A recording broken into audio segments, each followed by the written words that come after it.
Here we go, hour number 3. We go to Thailand to hopefully talk to Yoichi Shimatsu, who is standing by down there. Are you there, my friend? And can you hear me this time? How's our Yeah. Our hopes are finally realized in a fairly good line. We'll see how long this one will You do have last. a good line. Okay, yeah, good. yeah. Very good.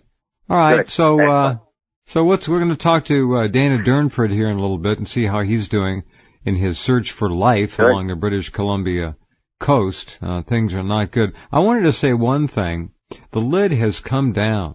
There is very little hard news coming out of Japan or anywhere else for that matter about Fukushima and the radiation from it as it is impacting the West Coast and is continually coming here around the clock and is expected to come here for at least the next century. There's a lid down on it, as you know, and the same thing can be said for Ebola. Ebola news, Ebola, for all practical intents, if you look at the mainstream media, is it's taken care of. It's solved. It's not. No one talks about it. Yeah, it disappeared as soon as they appointed a so-called Ebola czar. The federal government just put. Well, the Associated Press, the Yeah. Associated Press announced it would no longer report stories of people under observation or suspicion of being infected. Yeah. We had one come in yesterday or the day before, but that's it. Yeah.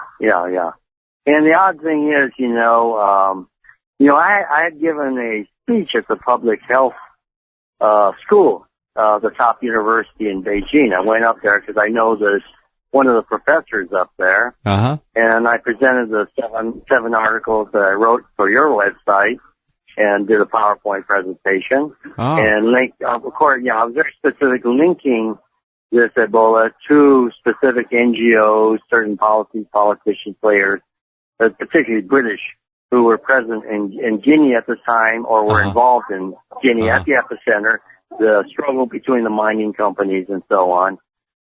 And then about a week, 10 days later, the Chinese sent 200 more doctors and medical personnel and lab equipment to West Africa.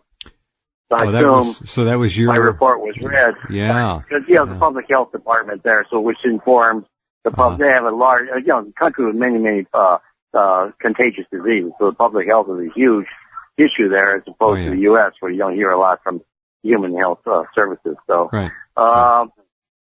soon after that, the Ebola cases started to decline. And after that, the news was cut off. So there's a correlation. When you have independent team there researching with enough lab equipment, scientists, microbiologists who understand contagious diseases present there who can check what's going on, suddenly everything ends. Well, it ended except what's going on in Sierra Leone. Here, right? Oh, of course. If there wasn't bio-warfare, why would everything suddenly end and everything go dead silent? That's right. If it wasn't bio-warfare. I think that's kind of like true. Sierra Leone, Yoichi, Sierra Leone has lost at least a dozen doctors, and they don't have that many to begin with that are dead. Sure. Now, these guys are supposedly, they're smart. They're taking all precautions, and yet they're still becoming infected and dying. And you know what's really weird? Okay, Dr. Patty Doyle, who appears on this program twice a month. Patty's just a real trooper, terrific, as you know. She has been tracking those two government leased planes from so-called Phoenix Air. They're BSL-4 air ambulances. She has been watching them fly back and forth from Africa and even the South Seas, South Pacific, into various quarantine centers and hospitals. So we are bringing infected Ebola patients into this country. That's a fact.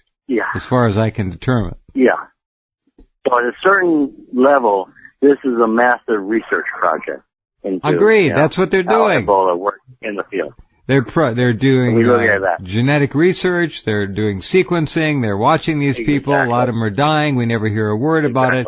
These are laboratory experiments basically being carried out right here in full view of the mainstream media, which will not touch it. They know what we report. They know what Patty does. She tracks these planes. And the parallel to that in Fukushima is the silence from medical health system in Japan, right? Fukushima Exactly. Hospital and so on, hospitals in the Sogo region. Patients who are reporting in Tokyo and other evacuation center, we're getting no real data out of there. Okay, any data comes from individual doctors. That's right. Individual doctors who treat patients. It's peripheral data we're getting. So we can say the same thing. What is happening, if you look at it a certain way, is a major field study on the effects of radiation. And what we're talking here is MOX fuel, okay, MOX fuel. Plutonium 239 ingestion. If it could, that could be detected.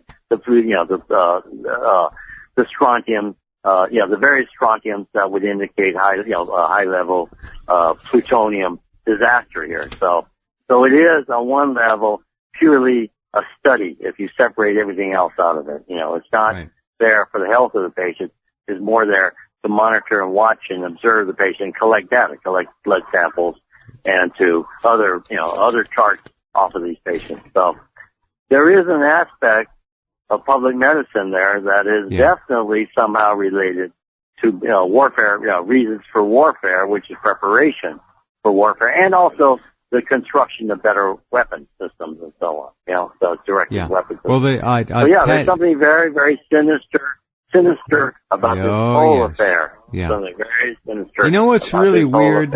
And the fact that Ebola has disappeared off the map. As soon as you get a team there who can actually figure out what the hell, have enough equipment, experience, and technical personnel who know how to track this thing, suddenly the whole thing goes quiet underground and it's gone. Okay? It's completely gone black. It's gone black. It's not even talked about. It's just gone. And it's not. It's shredding Sierra Leone. It's still running rampant in Liberia. It hasn't gone away. Now, the strange thing is they're bringing these people in here by air ambulance. The indications are all there. There can be nothing else going on. It just can't. It doesn't make sense. And yet nobody... they're really not talking about the medical... Okay, they used to mention the medical facilities where one or two patients come in. Yeah. We have no idea where they're coming into.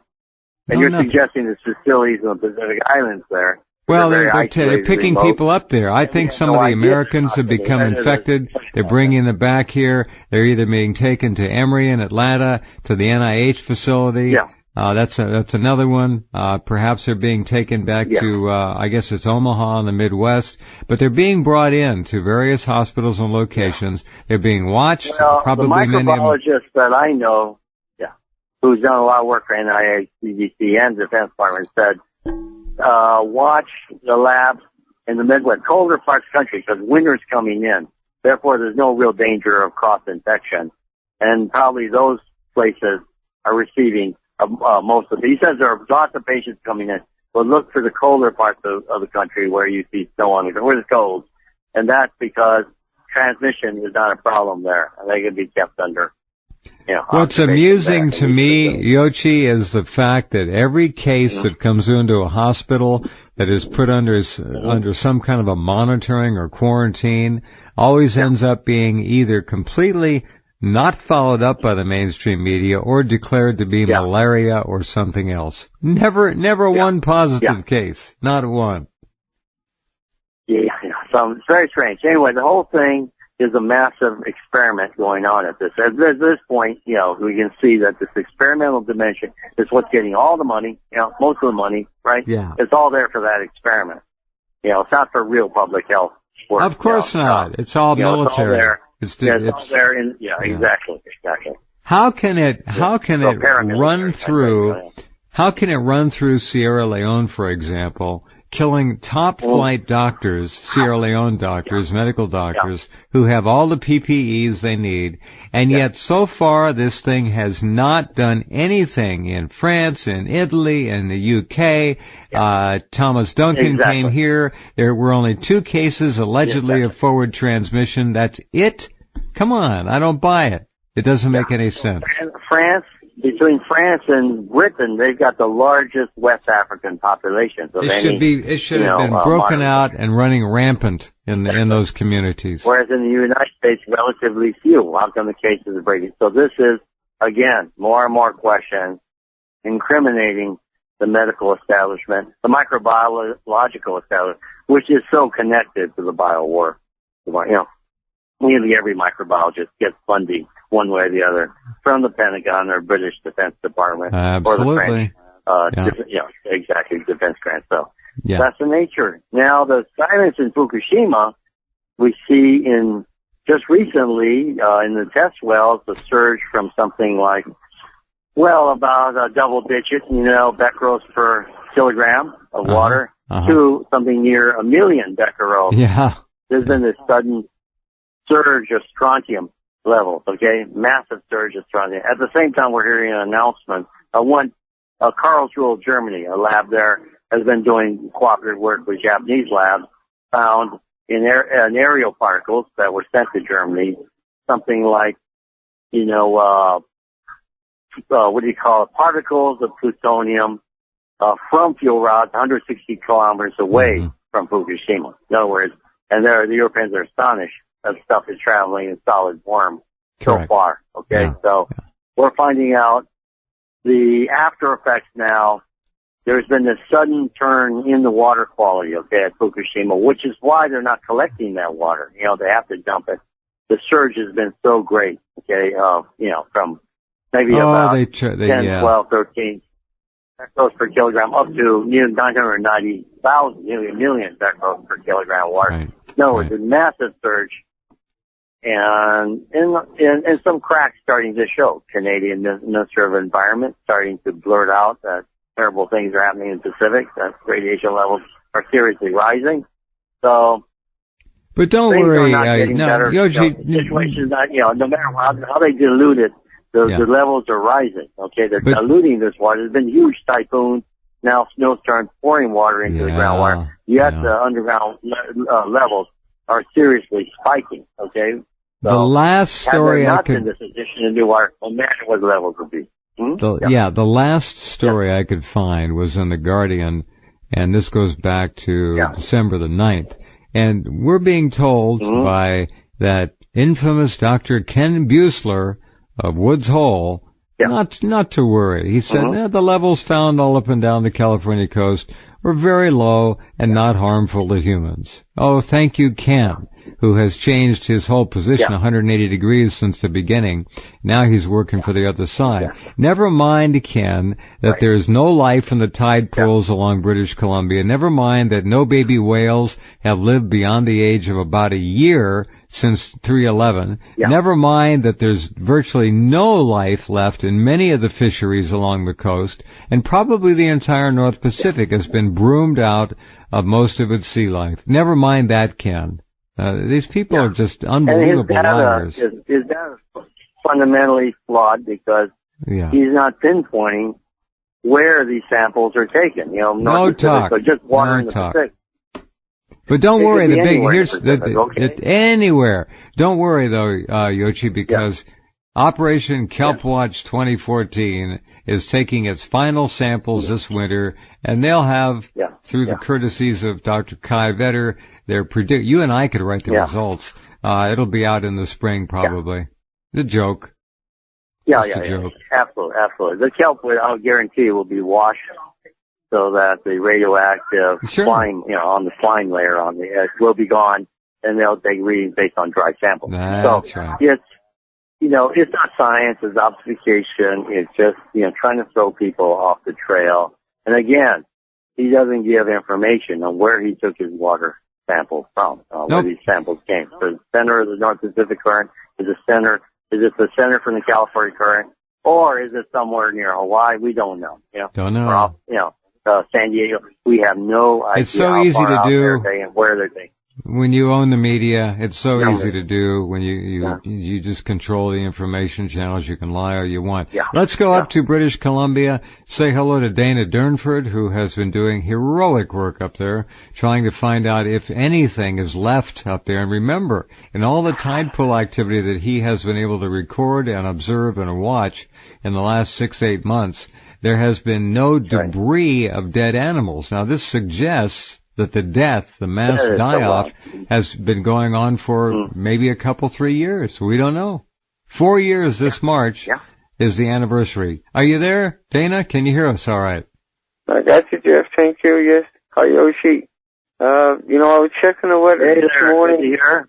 I'm up in Prince Rupert. I'm tied up in front of a big old tugboat hid under the bow of it. It's gusting up around 50 kilometers an hour here. Wow. And I've gust up to 70 tomorrow, so I won't get across. I'm about 90 nautical miles away from my destination. I travel about, I don't know what it was in nautical miles, but it was around 700 kilometers so far up the coast. And so I'm just itching. It won't take me very long to scoot across when the weather breaks. I can surf on what's left, and then we're in good shape. We're out into the wild, no industry, renowned around the world to be one of the most untouched places on the planet. And I can testimony to that. The entire coastline of the Queen Charlotte Islands, you're looking at around 360 kilometers on each side. Mm-hmm. And I used to be able to go there and break off chunks with 50 or 60 scallop and 10, 20, 30 abalone. In one chunk. Grab one chunk at low tide, walk out there and just grab it. Mm-hmm. And you can do that right along the entire coastline. Bunch of hot springs up here, and you don't get any really big industry work in that coastline at all. It's all regulated. There is a dive show runs that coastline. That's how I was up there. What? But they're extremely regulated. They have observers on board, the whole 9 yards. Oh, they do. So they have a commissar on board the fishing ships to make sure the information is controlled. Yeah, a little snitch follows you around, and he gives you a little paper every morning, tells you where you're allowed to dive, and then he monitors you, comes up, and sometimes you can't dive the spots. You don't give you an alternative spot to dive. That's what happened to me was they didn't give us an alternative spot to dive, and they give you 300,000 pound quotas, and you can't leave those areas until your quota is picked, and you got nowhere to hide. I can't remember how many of my friends they had killed with that routine. And actually, after I got injured, they changed it after that, and it was a lot safer after that. But I used to personally go in there and challenge them on it, and because it was unnecessary. The divers were only able to work a couple of % each of the coastline, and they're only able to work certain depths. And so there was no way they can over-harvest the coastline. Well, let me ask you a question. They had the operation behind environmental concerns. I get it.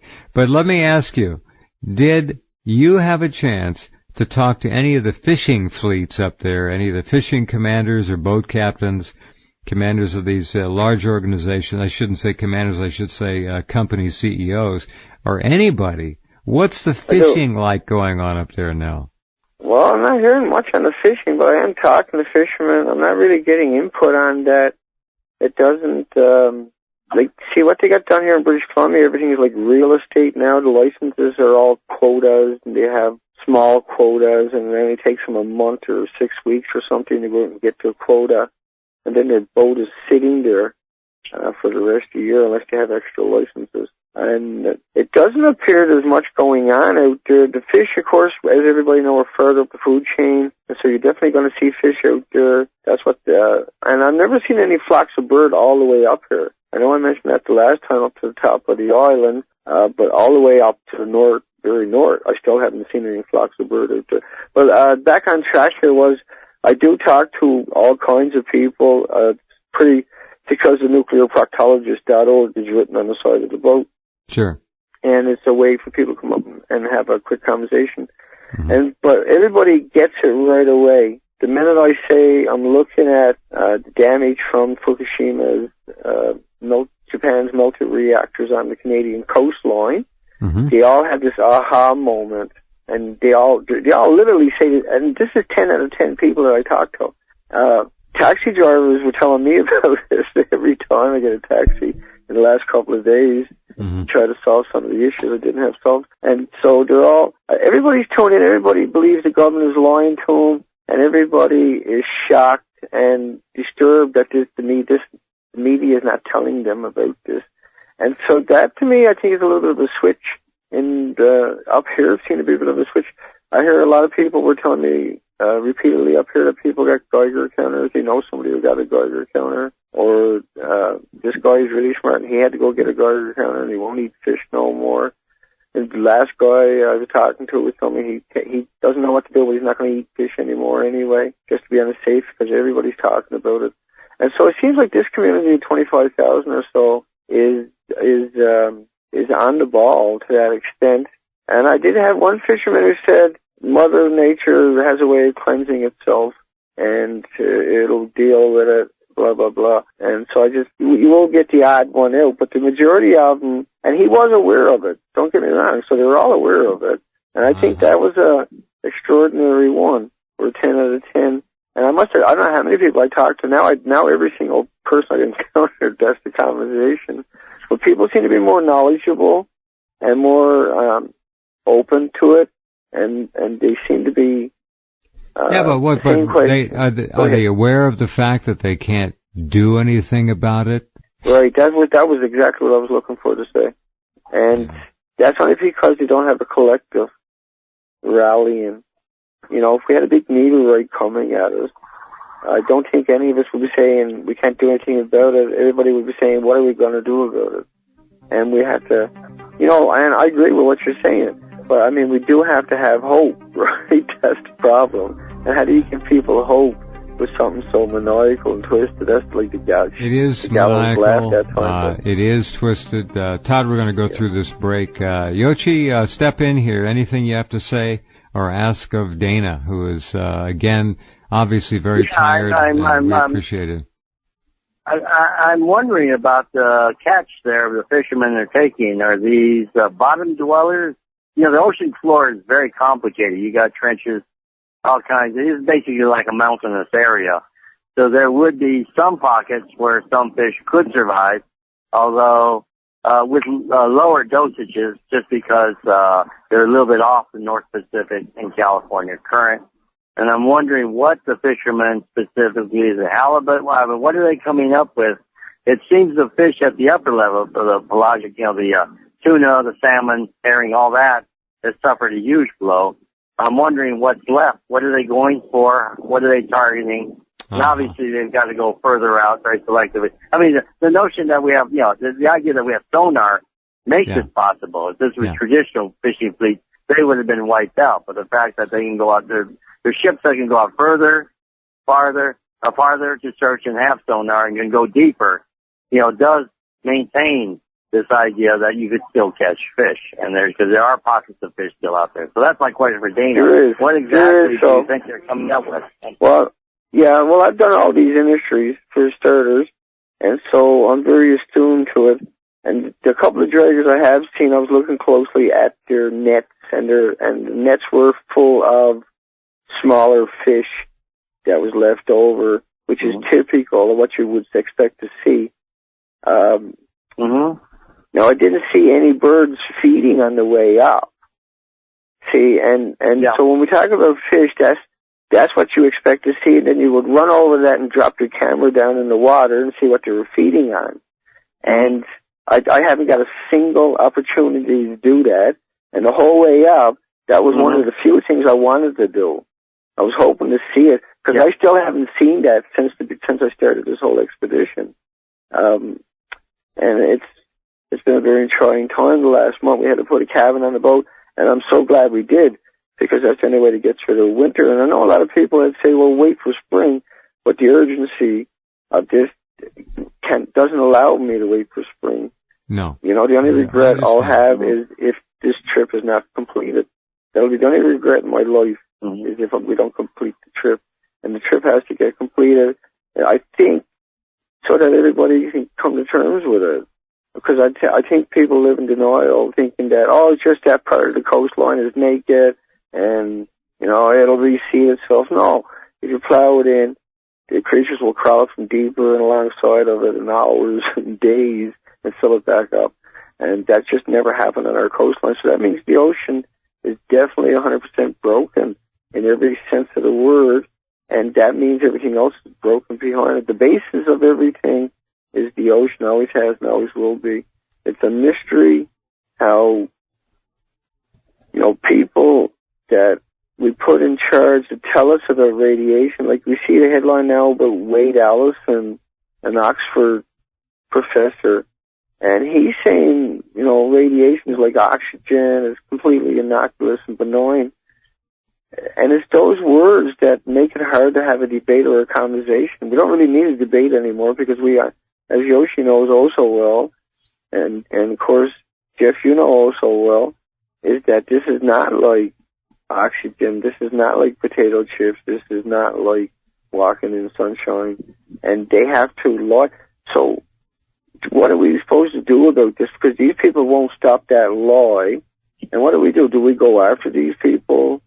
Do we hire lawyers to try to set a precedent to knock down these fable makers from the airwaves? That's a strange precedent to set, because they take away one person's voice, they can take away anybody else's voice with the same, stick. And so how come media is the person who's supposed to be the moderator for these people doesn't step in and say, listen, we apologize, the speaker's only supposed to talk about pertinent parts of the subject, and this is for serious talk, not fables. That doesn't happen. The media never steps in and says, no, it's not like a potato chip. Potato chips are homeostasis. That is the issue. That's why we got all these issues. That's why we can't have a chat. And because, of course, media is 100% owned in such a bad way where their job is just to sell that one line. And so when somebody says like a potato chip or like banana, the media will come and say not all vegetables or all fruits are good for you. Dana, would you please explain that to our listeners? When Dana says potato chip or banana, basically the story is potato chips and bananas contain radioactive material, and we eat them all the time. They don't hurt us. There's no problem at all. It's the same thing that's in the ocean, which nothing could be further from the truth. It's the biggest lie and cover-up since 3/11. And that's how they done it to us, was using those terminologies and using those in that context. That potassium-40, which is in all your food, and in your clothing, and in your water, and in the ocean. Uranium-238, they named one of the elements uranium-238 in the ocean, I guess, in order to confuse people. This is how it seems, because the uranium, which through chain reaction, is now 2 million times worse. And they don't use potassium-40 in chain reactions. They use uranium-238 and plutonium. And the byproduct of it is not potassium. You won't see any models potassium. So basically what you ended up with was they took something that's in your life and that's good for you and that your body has and needs, dramatically. 40% of your body, I think, is using potassium-40. And so that's homeostasis. If I drink a glass of water with 7,500 becquerels of potassium-40 in it, I'll basically off-gas 7,500 becquerels of potassium-40 because my body can't hold anymore. And that's called homeostasis. And your body regulates it, like the thermostat regulates your temperature in your house, and your cruise control regulates the automobile. So it's the same thing. And so when they say that, they know it's an outrageous lie because the radioactive elements, and there's 2,000 of them altogether, but a few hundred of them very long life and we're worried about, if you ingest a single one of them, it's like getting an X-ray every second. Because that's what a becquerel is. A becquerel is flipping over a grain of sand, just flipping it over to the other side. But think about that. Your body attacks that with white blood cells and displaces all the oxygen molecules that around that area, and it makes you very lazy and lethargic because you don't have this extra oxygen in your body. But that never changes. That stays like that for the rest of your life because that thing keeps putting out the energy, so your body keeps putting out the white blood cells. But a banana or a potato, you eat it and you enjoyed it, and it was good for you, and so to speak, right? Depending on how you cooked it and blah, blah, blah, or whatever is GMO. Yeah. But generally, if it's homeostasis, there's no way it can hurt you because you're acclimated to it through genetic superior selection and everything else on the planet is. I'll just let you jump in, Jeff, because it really drives me crazy that gets used. It's just another way of obfuscation and lies, and they'll never run out of it. They're never going to admit what's going on. The EPA, the EPA has held no news conferences, as I say every time you're on. They lie by omission. They won't say. They won't talk. Nothing. And as I said to Yoshi early on, no information, virtually nothing is coming out of Fukushima. We're not getting any hard news. They tried to pour concrete and mix it into the great frozen popsicle trench. That didn't work. And the water is flowing into the ocean now. We think they admit now to 400 tons a day. We think it could be 1,000 or 4,000 metric tons a day. And you know it is. Yeah, sure. Nobody knows. And as Arnie Gunderson said, it's going to keep flowing into the ocean for another 100 years, another century. And you folks think the Pacific Ocean is going to survive this? It's already 3/4 dead. It's over. It's done. We've lost the world's largest fishery and food source in terms of an ocean. We've killed it. So it's on a good fate then. What's the sign of good fate, Jeff? What's a what? What would be a sign of good fate from the government at this stage, or wouldn't it? What would be a sign of good fate? A sign of fate for me would be... Yeah. Say if the government was to distribute organic seeds to every community, every household, and that all the communities would stop using pesticides, and they banned GMO immediately... Of course. And they went to work on closing down all the nuclear That would be a real government trying to protect. That would be a sign of good fate. Yeah. Well, guess who's building the world's biggest seed bank now in Siberia? Vladimir Putin and Russia. They're building the biggest underground, safe, secure seed bank in the world in Siberia. Yeah, that's right. All right, that's the second one. Now, does somebody know something's coming? Yes, they do. Yeah, that's right. So not good either. It's all disgusting. Yoshi, go ahead, Yoshi.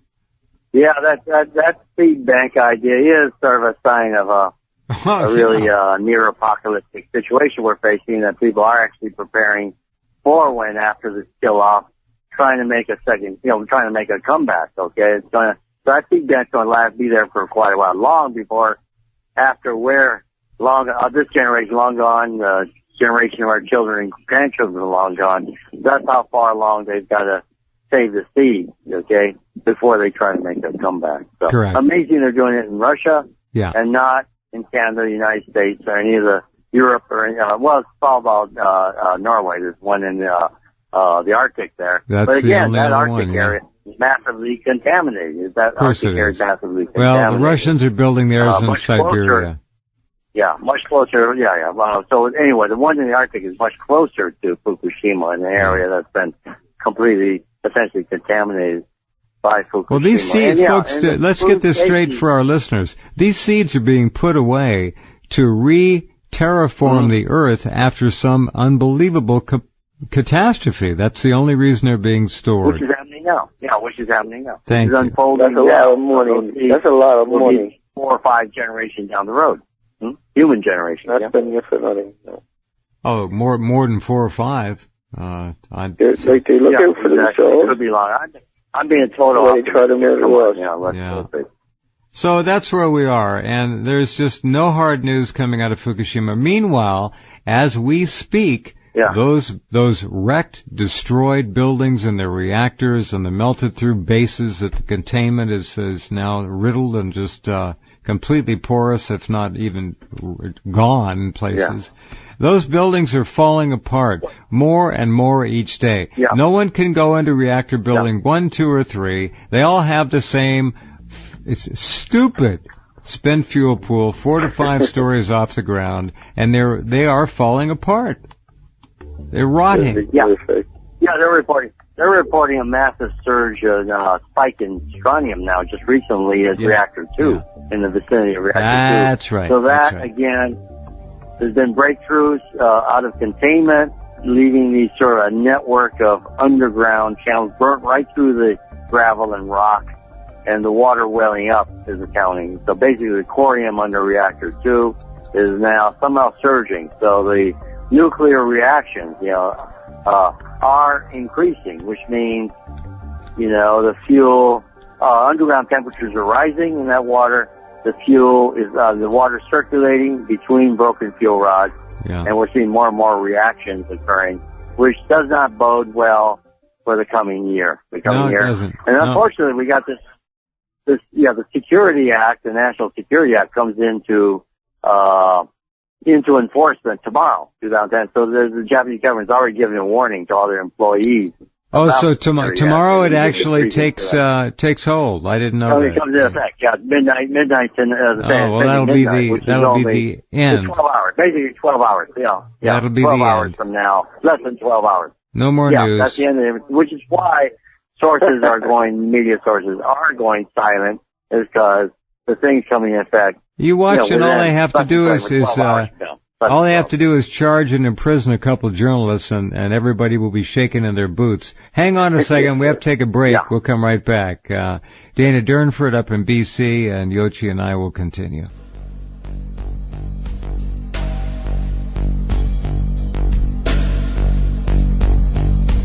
Okay, welcome back. We have, if you look at the top of Rense, we have the latest Fukushima information for you, and other information as well. We try to bring it all. At least I try to gather it up. Yochi has written some brilliant articles. Dana's research is unequal on the planet. We present as much as we can for you all the time. Now, here's an interesting story that nobody would have thought about because of the misdirection and all the rest of it. All right, we lost Yochi. We'll get him back in just a minute.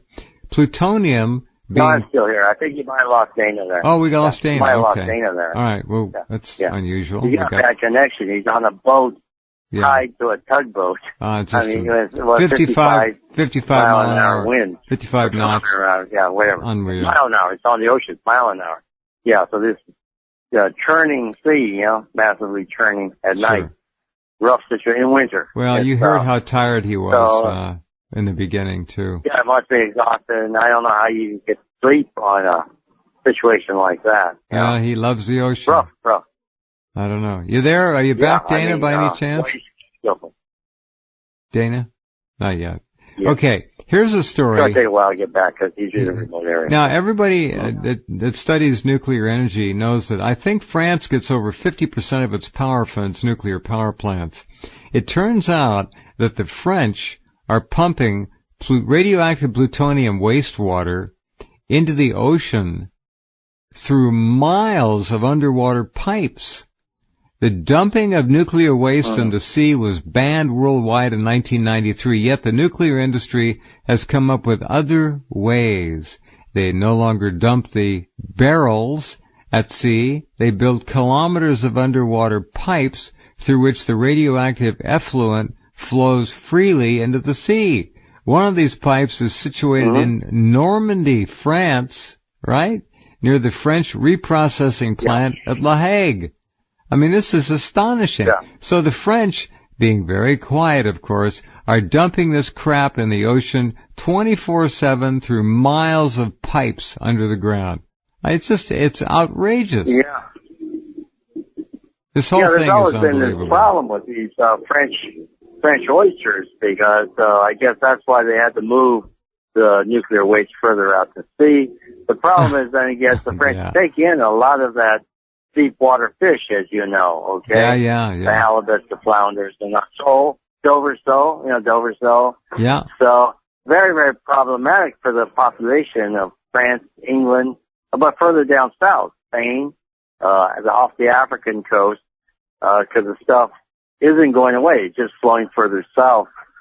And, I have a good friend who's had liver cancer, okay? He lives in Le Havre, so, real problem. Yeah, he had to have a liver transplant. And so, very, very serious problem. The other thing is what they do with the solid waste. Does it go to the central, the central plateau, the central massif in France where there's supposed to be tunnels and all where they bury it. And as we discussed it very briefly before, that it was found in the 2000. We're very close to Boxing Day, the day after Christmas, when the big tsunami occurred in 2004, 10 years ago. And one of the untold stories of the Boxing Day tsunami is that what happened in Somalia is that on the Somali coast, a bunch of containers washed up containing pretty high-level nuclear waste. And it turned out that the Italian mafia, the 'Ndrangheta from Calabria, had been hired, at least are involved, maybe others. There were several countries involved, which took old ships, those old container ships, packed them with high-level and low-level nuclear waste, and sank them off the coast of Somalia. And then I've seen charged hotspots off of Somalia, and then they concocted this bogus story of overfishing by foreign fleets to explain why the fish disappeared. Water is boiled. And since then, there's been these massive floods in Pakistan, where I used to have an environmental project, wiped out a fish farm with 250,000 trout in it. Sichuan, Tibetan areas there. Areas that haven't seen rains of floods in like thousands of years, because clouds are much warmer and they get across through the Himalayan passes now, and are flooding these vast desert areas. We saw the Kashmir floods this year. So all because of the dumping of nuclear waste very illegally, whole shiploads of waste off the coast of Somalia. And then after the 2004 story, we see all these weapon shipments. You know, the piracy increasing there, which prevented any kind of investigation into these sunken nuclear ships. Okay? And then we saw all these brand new, if you recall the Somali piracy thing, thousands of brand new weapons, coming into Somalia, paid for by somebody. And this pirate operation was orchestrated in London. This is very interesting. So you think this may have been a cover for the sunken ships?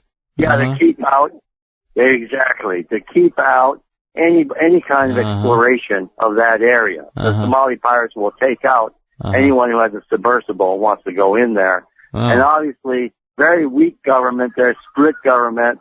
Al-Shabaab getting weapons also to ensure that Somalia is divided, because what they don't want is a strong Somali government who will demand an investigation from the UN Committee on, atomic safety, on radiation, effects on health, to prevent any kind of UN inquiry into what the heck is the real reason for the disappearance of fish off of Somalia, which could be then traced to these containers that washed up on the Somali shore. And 10 years ago, the tsunami sort of just lifted these things through them ashore. And some of the people think they're in Somalia, because I've talked to Malaysian teams that have gone in there. They believe it's an act of God. All I wanted to expose this whole dirty thing that's been happening. And that's why the container washed up, to be an indication this must be investigated. So there's a lot of outraged villagers there who know exactly what's going on and what the cause is. No media report. Here's another little bit of information about France. I want you folks to understand that this is going on worldwide. A molecular biologist said, and this is a quote now, "The radioactive toxins accumulate in the food chain." Well, we've been telling you that, folks, for years. You know that. The little worm, this guy's talking about a particular worm, as is the biologist making this statement, can contain 2,000 to 3,000 times more radioactivity than its environment does. Now think about that. Okay, you've got radioactivity in the seawater from these nuclear power plants that are pumping the effluent out into the sea through kilometers-long pipes. The worm in this radioactive water can contain, through bioaccumulation, 2,000 to 3,000 times more radioactivity than the environment. It is then eaten by the next biggest creature, and so on, and at the end of the food chain, we discovered damage to the reproductive cells of crabs. These genetic defects are inherited, folks, from one generation to the next. Cells in humans and animals are the same. The inherited factor is crucial to understand in bioaccumulation. It doesn't just wreck one generation, it becomes part of the DNA. It actually goes on from generation to generation. The second disposal pipe for Europe's nuclear waste is located in the north of England. Radioactive pollution comes in from the sea. Their houses are full of plutonium dust up there. The pipe from Sellafield is clearly visible only from the air. Nuclear waste is still being dumped into the ocean from Sellafield. Operators argue this land-based disposal has been approved by the authorities. Plutonium can be found on a daily basis. The toxic waste returns from the sea, it leaches out, it dries, and is left lying right on the beach. Great, huh? That's Irish Sea, so we're talking about countries like Ireland being massively contaminated. Exactly. Yeah. Scotland, massively victim, and no wonder the energy companies, the British energy companies, put so much into scaring, and publicity campaigns and pressuring employees of British companies to vote against Scottish independence. So the Scottish independence forces are opposed to nuclear power. They have a huge interest in renewable energy. And doing that research. They're in a massive tidal area, North Sea. And so massive funds on nuclear to politically subvert the Scottish independent vote. And there are a lot of questionable votes that occurred at many of the polling stations. So it was a fix. It was a fix. Vote fraud. Poisoning people. Vote fraud. Yeah. The Scottish National Party, Alex Salmond is apparently going to run for a seat in the government in England. Hopefully he does. If they were to hold the vote now, most of the people who voted against it say they would vote for independence because they were tricked.